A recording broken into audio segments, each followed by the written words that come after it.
ማመሰግን አውቃለሁ። የሰጠሁሽ ገንዘብ ለካርድ ማውጫ እንኳን የምትበቃ ገንዘብ አይደለች። ግን ደግሞ ሁሉም ከተባበሩ አባትሽ ይድናሉ። እሺ ይኸውልሽ፣ የመጨረሻውን ቃል አዳምጫት። አባትሽ ይድናሉ። እሺ ቤተሰብ ሰላም አለይኩም ወራህመቱላሂ ወበረካቱ። እንዴት ናችሁ? ሀባይብ ደህና ናችሁ? አለሁ እኔ ሰላም ነኝ። ስራ እንዴት ነው? ጤንነት ከኔ ጋር ሁሉም ሰላም ነው። እናንተም ሰላም እንደምትሆኑ ተስፋ አደርጋለሁ። እንግዲህ መዳም ጋር ደግሞ አረፋ እስከሚመጣ መባሸቅ ነው። ያው በሉት እንግዲህ ሌላ ምንም እንትን የለውም፣ ምንም ልዩነት የለውም። እንግዲህ ዛሬ ደግሞ በአዲስ ቪዲዮ መጥተናል ማለት ነው። እናንተ ላይክም ሰብስክራይብ ሸርም ባታደርጉ ማለት ነው። ዛሬ ደግሞ ትትና ይዤላችሁ መጥቻለሁ። ከእናንተ የሚጠበቀው ላይክ ማድረግና ፈታ ማለት ነው። እነሱ ፈታ ያደርጉን የለ ያው ፈታ ይሉብናል፣ ፈታ ያደርጉናል። ከዛኛም ፈታ እንልባቸዋለን ማለት ነው። ሌላው በነገራችን ላይ እንግዲህ ትትና የምትተውነው ያው የመዳም ቅመም መስላ ነው። አሁን በተለይም ደግሞ አሁን ያለንበት በነገራችን ላይ አንዳንድ ሰዎች እኮ እኛን በቃ ፊልም አለ አይደል፣ የሆነ ፊልም እየሰሩብንና ገንዘብ እያገኙብን እንደሆነ ግልጽ ነው። ስለዚህ እኛም ደግሞ እነሱ ምን አሉ ቆይ የእኛን አስተያየት እየወሰዱ ፊልም እየሰሩብን እስከሆነ ድረስ እኛ ደግሞ ለምንድን ነው ለምን የነሱን አይዲያ ከመኮረጅ ገልበጥ አድርገን እናመጣዋለን። ለማንኛውም ትትና እንግዲህ አባቷ ታሟል፣ እናቷም ደግሞ ብር ላኪ እያለቻት ነው። ብር ላኪ የምትላት እንግዲህ ከሀገር ውጭ ወጣች መስሏት ሰውዲ መስያት ብር ላኪ ተባልኩ ስትል ስታነቋቁጭ ነበር። ነገር ግን ከዛ በፊት ወንዶችን ስትመርጥ ነበር። እሱም አልተሳካላት። ልጅቷ ምን ሆና ነው የነበረችበትን ረሳችሁ እንዴ ስትሉም ነበረ። ነገር ግን የነበረችበትንም እንደረሳች ራሷን ማስታወሳ ወደ ራሷ ለመመለስ ሞክራለች። እሱም ደግሞ እንግዲህ እኔ ይሄን ልጅ ማስቀናት አለብኝ ብላ ከመንብል ጋር እራት ለመብላት ወይም ፏፈሽ ለማለት ብትሞክር እሱም ደግሞ አረ ፈጥና ተቀበለች ብሎ ፏፍሽ ለማለት ቢሞክርም ነገር ግን ደግሞ ያልጠበቀችው ነገር ተፈጠረ። ምንድን ነው እሱ? የግሌም እንግዲህ ፏፍሽ ብላ አብርሽን ለማስቀናት ስትነፈቅ ነበረ። እንግዲህ አሁን የምናየው በፊልም ብቻ ሳይሆን በእውነቱ ዓለም አሁን የምናየው ነገር እንደዚህ ነው። ለማንኛውም ሁለቶችም እንግዲህ የግሌ አድርገው ሳይሆን በማስቀናት ያደረጉት ነገር እንግዲህ ሁለታቸውንም ቆጭቷቸዋል ብለን ተስፋ እናደርጋለን። እንደዛ ሆነው ለራት ግብዣ ቢሄዱም ይሄኛው ግን እኔ እንደ እህቴ እንጂ የምወድሽ እኔ አንቺን ለማፍቀር ጥረት አደርጋለሁ፣ ልጅቷ ግን እኛን እያየች በመጠጥ እየተቃጠለኝ ነው። ምን አስባ ነው? ቆይ ነገሩ ምንድን ነው? እያለ ግራ ቢያጋባውም ይሄኛውም ያኛውም ግራ ቢያጋባውም ነገር ግን ደግሞ እሷ መንብል እንደዛ እሺ ያለችው ቤት ያለው ልጅ ለማስቀናት ነው። ወራ ልጅቷ የነበረችበትን ረስታለች።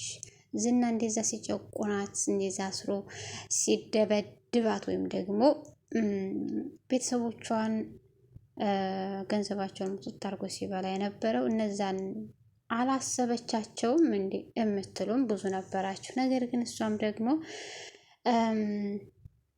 እሷ ብቻ ሳትሆን የግሌም ደግሞ እኔ አጠገብ ተቀምጬ ትትናን አሻግረህ ታያለህ የሚል ነገር አንስታ ስትነፈቅም ነበር። ነገር ግን ውሏቸው ለሁለታቸውም ለአራታቸውም ጥሩም አልነበረም።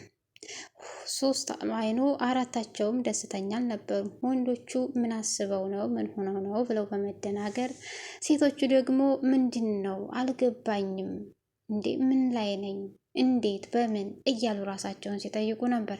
አንዷ ሰክራ ስትገባ አንዷ ደግሞ አምሽታ ገብታ ነበር። በበነጋው ግን ምን እያደረግኩ ነው? ቤተሰቦች ረሳኋቸው እንዴ? ቆይ ምንድን ነው አልገባኝም እያለች ራሷን ብትጠይቅም ድንገት ስልክ ይደወልላታል። ትትና ስልኩን አንስታ እናቷ ነበረች። አባቷ በጥና እንደታመመ ትነግራታለች። እሷም ደግሞ በጸጸት ስታለቅስ ምን ሆነች ነው ብሎ ቢጠይቃት ቤት ያለው ልጅ እሷም ደግሞ እንግዲህ እኔ ሌላ ስርፋ ነበርኩ፣ ነገር ግን አባቴ ታሞ ተነገረኝ ብላ ስታለቅስ ያገኛታል። ስለዚህ አይዞሽ ችግር የለውም ያለን ነገር አውጥተን ተባብረን አባትሽ እንዲድን እናደርጋለን ብሎ እሱም ያበሽራታል። ይህን ነገር ማንም ሰው እንዲያቅ ብላ የደበቀችው ነገር ዛሬ እንግዲህ በሽታን ቢደብቁት ሞት ይመሰክራል ነው እና እሷም ደግሞ አጋጣሚ ምን ሆና ነው ብላስ እንደደበራት ስታያት ምን ሆነሽ ነው? ጤነኛ እኮ አይደለሽ፣ ምን ነው በሰላም ነው ነይ ቁጭ በይ ምናምን እያለች ስታባብላት የግሌም አጋጣሚ ቁጭ ብለዋል። ከዛ በፊት ግን ሰካራም ሰውዬ ጭራሽ የባሰ ሰክሮ ነበረ። እሱን ወደ ሐኪም ቤት ይዘው ሄደው ነበረ ወንዶቹ። እንግዲህ እሷን ቁጭ ብላ እናቷ ትደውላለች። በትናታም ወደ አዲስ አበባ ሊመጣ ነው የሚል ኢንፎርሜሽን ትሰማለች። ምን ሆነሽ ነው እንዲህ? ልክ አይደለሽም እኮ ለምንድን ነው ያለቀሽው? ምናምን ብላ የግሌን ብትጠይቃት የግሌ እንግዲህ አፏ ነው እንጂ ሆዷ ቲማቲም ነው የሚባል ነገር ቢኖርም የእሷ ግን የእውነት መሰለኝ። የግሌ እንግዲህ እናቴ አባቴ ታሞ ይዘነው እየመጣን ነው የሚል ወሬ ሰምቼ ነው።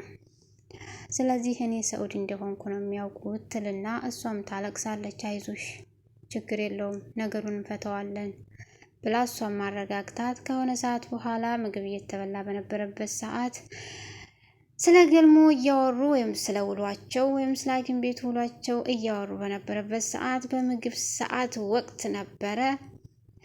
አሁን እሱን ተውትና ስለ ትትና አባትና አውራ ስትል እንዴት ሰማሽ ብለው ቢደናገጡም አይ ስልክ ተደውሎ እኔ ሳለቅስ አይታኝ ነው የሰማሁት፣ እኔ ነግሬያት አልነበረም፣ እኔማ እኮ ደብቄ ነበረ የሰማው አብርሽ ብቻ ነበር ብላ ብትልም ለምን ስተደበቀ ብለው ሌሎችን ቢቆጡም ነገር ግን ደግሞ ነገራቶችን እያሰቡበት ነው። እሷም በጭንቅ ላይ ብትሆንም የግሌ ደግሞ ብር ሰጠቻት። ሞኝ እኮ ናት ምስኪን።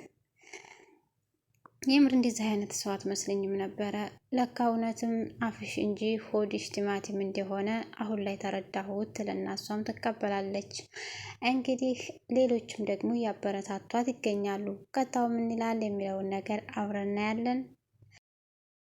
በነገራችን ላይ ከራሱ በኋላ የተፈጠረውን ነገር በማየትና በማሰላሰል ለምንድን ነው እኔን የማይወደኝ ብላ በማለት ስለዚህ ካሁን በኋላ ታንተ ተስፋ ቆርጫለሁ ብላ በማሰብ የግሌ እቃዋን ሰብስባ ልትሄድ ሳሎን ተቀምጣ ነበር። እሷንም ደግሞ እንግዲህ ምንድን ነው ድንገት የሚያሰደው ይሄን ሁሉ ነገር ከሆን በኋላ ለምንድን ነው ወዴት ነው የምከጂው? እንደዚህ መሄድ ቀላል ይመስልሻል ብሎ ሲነግራት እሱም ደግሞ እባክሽን ይቅርታ ስለተፈጠረው ነገር ሁሉም ይቅርታ፣ ሁሉንም ነገር በጊዜ ሂደት እናየዋለን ብሎ ቢያረጋጋትም ነገር ግን እሷ ከሱ ተስፋ በመቁረጥ እሷም ደግሞ ድሮም ፍቅር ከሴት ሲመጣ እኮ የተሳሳተ መንገድ እንደሆነ ማወቅ አስፈላጊ ይመስለኛል።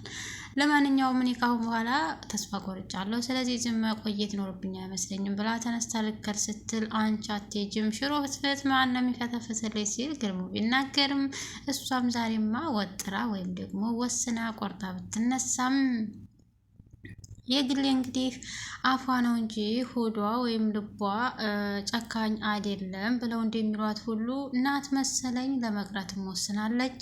ይህ ሁሉ የሆነው ደግሞ ትትና ስላሳዘነቻት እና ለምንድን ነው ካሁን በኋላ ከነሱ ከመንገድ አንስቶ እዚህ ቤት እህትም ወንድምም ሆኖ አሳክመው አድነውኝ ብላ አስተሳስባ ይሄን ነገር ታሳቢ በማድረግ ቤት ውስጥ ቀርታለች። ያለነሱ መሆን አልችልም፣ ምክንያቱም ጎዳና ወድቄ እንኳን አይደለም አንስተው ማስገባት አሞኝም ስለነበረ አዋጥተው ከገንዘባቸው አድነውኛል ብላ በማሰብ ይህን ነገር ደግሞ ለትትና ሰፖርት በማድረግ እሷንም ደግሞ ተስፋ እንድታደርግ አድርጋታለች። እሷም ደግሞ እንግዲህ የግሌ ፈገግ አድርጋ አይ በሷ ተስፋ አድርጋ ትትናም እንግዲህ ይሄን ነገር እዋጣዋለሁኝ ወይም ደግሞ አይተውኝም ብላ በማሰብ እሷም ለመረጋጋት ሞክራለች። ተደውሎ ቢነገራትም ምንድነው ውጤቱ የሚለውን ነገር አብረን እናያለን።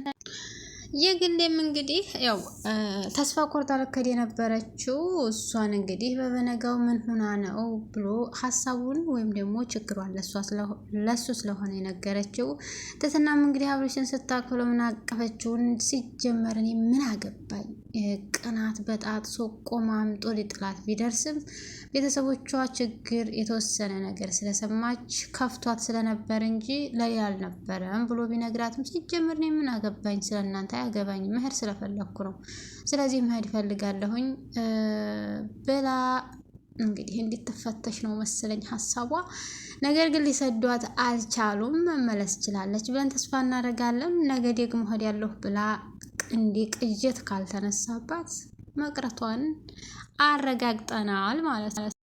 ለማንኛውም ጥፋቱ ባይሆንም እሱም ይቅርታ ጠይቆታል። እንደው እኛን ጥለሽ ከዚህ ከቤት እንደው እኔም ተይኝ እንደው ሌሎችን ጓደኞቻችንን ጥለሽ መሄድ ትችያለሽ፣ መርሳት ትችያለሽ ብሎ ቢጠይቃት ለዚህ ሀዲያ እንደምትጫወትብኝ እንደማልጨክን እኮ ወይም ደግሞ እንደምትናፍቁኝ ስለምታውቅ እኮ ነው አንተም እንደዚህ የምጨክንብኝ ብላ ብትለውም በቃ እንድታረቅ ይቅርታ ብሏታል። እንግዲህ ወይ የግሌ በመጨረሻም እንግዲህ የግሌ ታሪኳን አንስታ ብታሳዝንንም ትትናን ለማስቀረትና እንዲሁም ደግሞ ወደ ራሷ ለመመለስ ሞክራለች ማለት ነው። እሷን ብር ተተባበሩን ሁላችንም ከተባበርንሽ አባትሽ ይድናሉ በማለት ስትነግራት ምን አይነት ቤተሰብ ውስጥ ነው የገባሁት ብላ ብታስብም እንደዚህ መሆን እያለ የተሻለ ነገር መፍጠር እያለ እየተቻለ መቸገሩ ጥሩ ባይሆንም ነገር ግን ደግሞ እንደተለመደው በመልበል ወይም ደግሞ በልበል ቢጠራትም አጋጣሚ ሆኖ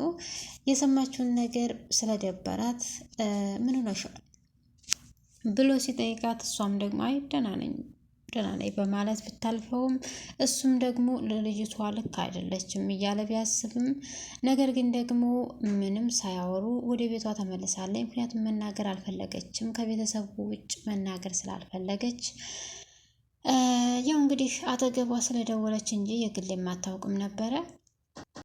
ልክ ስላልሆነ ካልደበረ ወደ ቤት ልመለስ፣ በተደጋጋሚ ስለደወልክ ነው የመጣሁት እንጂ ምንም ልክ እንዳልሆንኩ ታወቅኩ፣ ወደ ቤት ልመለስ ብትለውም መኑነሻ መናገር አልፈለገችም። ያው ጥላው ሄዳለች። ምን ይፈጠራል የሚለውን ወደፊት እናያለን። ከዛ በፊት ግን ላይክ እና ሰብስክራይብ አድርጉ። እንግዲህ ህድ መጠየቅ ስለማደርገው ሪከርዱን በቃ አንደኛው ድምጼ ልክ ነው፣ አንደኛው ድምጼ ደግሞ ልክ አይደለም።